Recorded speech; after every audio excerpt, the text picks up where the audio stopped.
ইসরায়েলের প্রধানমন্ত্রী হামাসকে গাজায় যুদ্ধবিরতির চুক্তির আলোচনায় বাধা হিসেবে অভিযুক্ত করেছেন এবং এই সপ্তাহের শেষে নতুন আলোচনা শুরুর আগে ফিলিস্তিনি যোদ্ধাদের উপর আরও চাপ প্রয়োগের আহ্বান জানিয়েছেন। খবর এএফপি।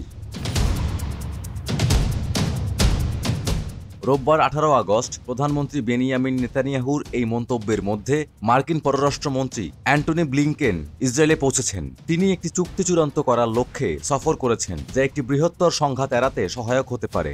গত বছর অক্টোবরে গাজায় যুদ্ধ শুরু হওয়ার পর থেকে ইসরায়েলে এটি ব্লিংকেনের নবম সফর। গাজায় যুদ্ধবিরতি করা নিয়ে ইসরায়েল এবং হামাসের মধ্যে দীর্ঘদিনের ব্যবধান কমিয়ে আনার লক্ষ্যে যুক্তরাষ্ট্র একটি সংশোধিত প্রস্তাব উপস্থাপন করার কয়েকদিন পর ব্লিংকেন এই সফরে গেলেন।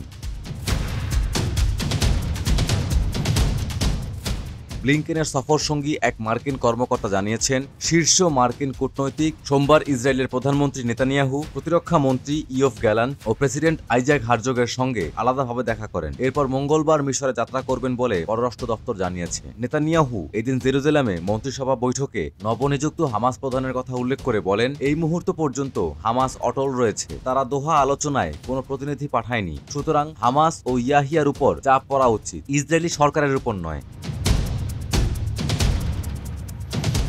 অন্যদিকে ইসরায়েলি মিত্র জর্ডান ইসরায়েলি প্রতিবাদকারী জিম্মিদের সমর্থক এবং হামাস নেতানিয়াহুর উপর চাপ দেওয়ার আহ্বান জানিয়েছে যাতে একটি চুক্তিতে পৌঁছানো যায়।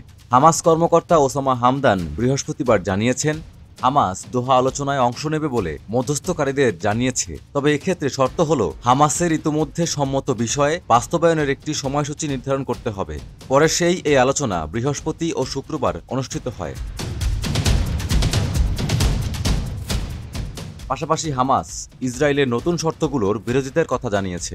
তবে নেতানিয়াহু মন্ত্রিসভায় বলেছেন, আমরা এমন আলোচনার পথে নেই যেখানে শুধু দিয়েই যাচ্ছি। কিছু বিষয় আছে যেখানে আমরা নমনীয় হতে পারি, আর কিছু বিষয় আছে যেখানে আমরা নমনীয় হতে পারি না, যার উপর আমরা জোর দিব।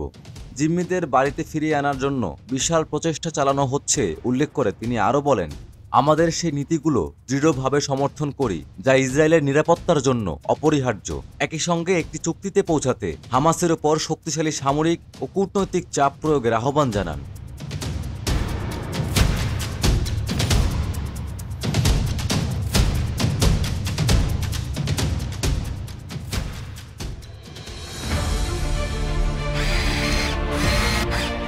আলোতে থাকুন, ফোকাসে থাকুন, হাত রাখুন প্রজন্মের হাতে।